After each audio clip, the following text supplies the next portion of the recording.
What does the conflict between Russia and Ukraine have to do with the Kenyan economy? And how is this war that is more than 6,000 miles from the Kenyan shores impacting the cost of living for Kenyans? Well, former Kenyan ambassador to Russia, Paul Kurgat, says the country should brace for even harder economic times as the conflict between the two neighbors will only intensify and the effects will trickle down to the Kenyan markets. Our reporter Hibaq Said talked to Ambassador Kurgat and has more details on this story. The geopolitical scene. Many a times Kenyans witness wars, but they don't know what exactly it means to the economy and the cost of living. Russia's contribution to the global economy is uncontested, accounting for at least 40% of wheat production worldwide, being the second largest exporter of crude oil and the largest exporter of natural gas.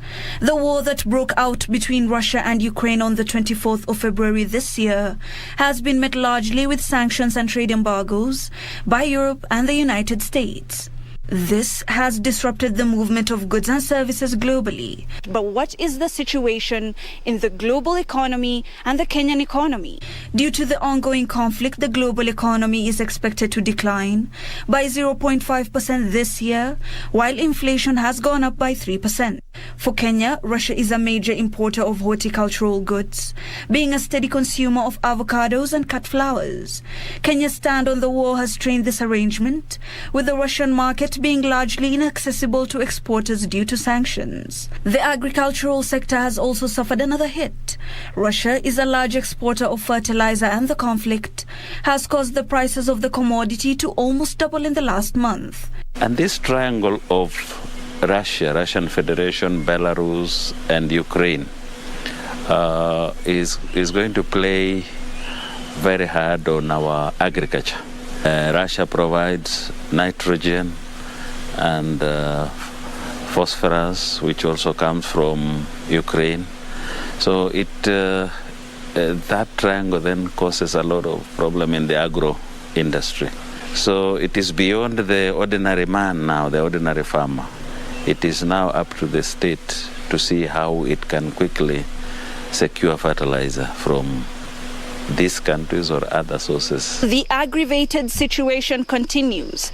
Will there be an impasse? Will the war continue? And what exactly does this mean to the ordinary Kenyan? Former Kenyan ambassador to Ukraine, Paul Kurgat, says the situation will only worsen and the pinch will be felt by all households.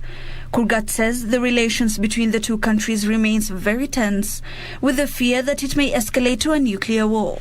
Kurgat notes that even if the situation de-escalates, global sanction after effects and rebuilding will still take years, which would have ripple effects on the global economy and Kenya at large. So if that shortage comes, it creates a big gap. Russia's position as a major crude oil exporter also comes into play, which added to the increase on landed costs of petrol and diesel. The 5 shilling increase has seen a hike in transportation costs and the inadvertent increase in goods prices. If Russia produces 10 billion barrels a day, and that is now, we have sanctions, to fill that gap is a big problem, even to the European EU, mostly Germany. It depends on this.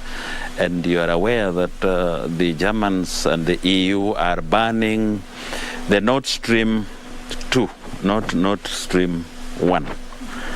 That tells you how crucial that gas and oil from Russia is. Kurgat notes that the only solution is capitalizing on national resources, as the global outlook looks gloomy and Kenyans will suffer if policies aren't put in place to cushion them. It is an emergency situation, so the state needs to do some emergency funding like other countries are doing to save the farmer. Once the farmer is saved, the food security is attained, the stable the country will be.